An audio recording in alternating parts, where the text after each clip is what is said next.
Hey, what's up, Liron here. I want to share with you a very common drawing mistake you may be making, and if you are, this may be an opportunity to fix it. Now, the mistake usually does not happen at the stage of sketching. The mistake is actually in perception. So let me explain to you what I mean by that. So we just have a couple of buckets here, and the thing is, when you're looking at an object like this bucket here, and I'm just going to use a normal pen, nothing special, nothing fancy about it. And we have this bucket, so let's say the top of the bucket may look like something like this, right? It has this kind of a lip here, and I think you can see this. Let me zoom in a bit. There we go. So it has this lip here, and then we have all the lower part here, the part we're facing, and the bottom. So here's what happens to most people when they look at this kind of an object and the way they perceive it. We know that the top of the bucket is actually a circle, right? If we look at it from above, we'll get something like this, right? And maybe we'll see the handle here to the side.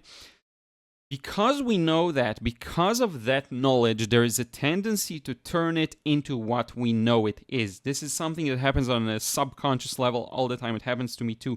So what we end up doing is making this, what it should look like, this kind of a very narrow oval, into a more open oval. Now, I challenge you, actually, if you look at the last sketch or drawing you did based on observation, let's say you didn't trace, I would challenge you to compare it right now to the reference and see whether you made this mistake or not. Maybe you haven't, but it's a very common thing. So one way to cure this is to actually think about it more, not think about it more analytically, but actually observe it and see the proportions. What do I mean by that? So in this type of an oval that's very closed off, you'll get a relations between the height and the width of that oval, ellipse, whatever it is. And I would encourage you to actually try maybe once or twice to measure and see what happens. So in this example, if I just very roughly measure, we have 1, 2, 3, 4, about 5 times. So we have the height can fit in about 5 times in the width. And when you do this kind of a thing where you change it, you'll notice they're much closer together. So maybe it's 1.5 in terms of relations. If you look at things like relations, it will become much easier to perceive it more accurately. And if you perceive it accurately, you'll be able to draw it accurately, no matter how your motor skills maybe aren't yet developed. Because a lot of people think it's in the hand, right? It's the hand that draws, the hand that makes it accurate. Actually, you can go very wobbly on so many of your drawings and have quote unquote bad technique, but if your perception is somewhat accurate, you'll still be able to create something fairly convincing, even if you go against all the so-called rules, drawing quick lines, if you want to make sure that they're straight lines. You can go against all of that and still end up with something that looks quite nice. Even if you work in a maybe not so traditional, non-orthodox way of sketching, right? Forgive my terrible sketch here. So this is one thing. Okay, if you perceive it more accurately, you'll draw it more accurately. Now I want us to talk a bit about perceiving the height. So generally speaking, what happens with ovals is anything that's your height, okay, you're gonna see as a flat. Now let me show you what I mean. It's just going to be a flat. So you look at a bucket from the side, we're going to see something like that. Okay, top is flat because it's our height. Things you look at from below, I'm going to share with you this power plant example as well. You're going to notice the curvature goes like this. Okay, goes like that, and then you'll get something like the structure here, right? And again, you can have a very wobbly, unsteady hand. You'll still get it pretty much accurately if you are aware of what it is that you're drawing. So generally speaking, when you look at it from below, you're going to get this kind of a thing. Now, how open or closed the angle is, and we can imagine the behind, the part that's obscure to us, how open or closed it is depending on how far it is from your height. So if you're looking at this bucket right from above, you're standing above it, you're going to see a circle, right? Now, the more you turn it around like that, the more it's going to turn into an oval all the way till it's your height. Okay, when it's your height, it's going to be flat. And then anything beyond that, it's going to curve the other way. Okay, right now it's open. You can see the opening. It goes like this. And then it's going to go the other way like that. Okay, and the more extreme it is, the more open it's going to be to the other side. So we have another example here of this chimney tower thing. And for that, we get a very extreme angle. Let me show you right here. You'll get a very open almost ellipse or oval. Still an ellipse. It's not a circle. Don't be mistaken by a circle. I mean, look at my shaky lines. It doesn't even matter. But in any case, it's not a circle.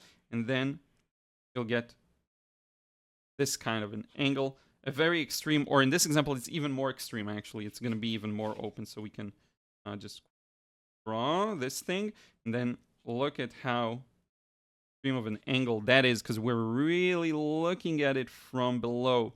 So if anything, back to perception, the more you perceive things accurately, the easier it's going to be to draw them. So if you understand that, if you have a horizon line, and anything above it, gonna go that way,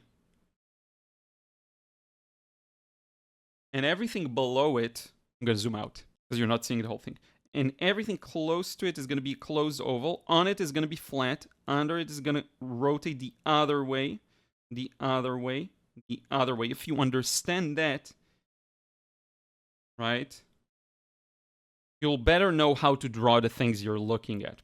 Okay, but for a very general first step, first thing to think about is, am I turning these kinds of ovals into these kinds of ovals? Am I making it too flat? That's the one thing you want to pay attention to, because it will really look unconvincing if you have a horizon line and then something like this that does not make sense there. Okay, same goes for the bottom oval. It's very easy to forget it exists, but if you look at this oval, it's going to follow that rule as well. It's going to follow that rule of perspective as well. So if you have an ellipse, I should say ellipse, not oval, and then another one lower, the lower one's going to be a little more open. The relations between the height and width are going to be a little more skewed, right? So that's another thing that's important to remember as you pay attention to these things, okay? You know, the best example is these, when kids draw a Coca-Cola can or something like that, they go like this, and then it's flat in the bottom, which makes no sense. It should be at a stronger angle, okay? Because we don't perceive that as kids, so we don't know how to draw it, and we end up with something like this. I hope this makes sense. I'm going to probably film a couple more videos talking about drawing and the perception, how we perceive objects in a three-dimensional space, but from an observation standpoint. I want to break a bit away from the rules and work on a more intuitive understanding of what you're looking at, because I think that is, above anything else, is what allowed me to more accurately draw things. If you want to dive deeper on this approach, I actually have a book on this topic. It's pretty much the same kind of approach, how to sketch, on Amazon. If you search it, you'll find it. I'm going to put a link below. Of course, there's the Draw Anything course, very similar approach, but if you're looking for book form, and it's probably cheaper than the course, you can get it. If you know anyone who struggles with drawing, you can get it for them. It's a very intuitive, direct observation approach. At the end of the day, the only thing you have to rely on is yourself and your own perception. Any techniques, anything you learn, any understanding, you will internalize, and then the only fallback you have is in your understanding of the subject. The better understanding you have, the more accurate it's going to look ultimately. So I hope you'll dive deeper on that. I will see you in the next video. Until next time, take care.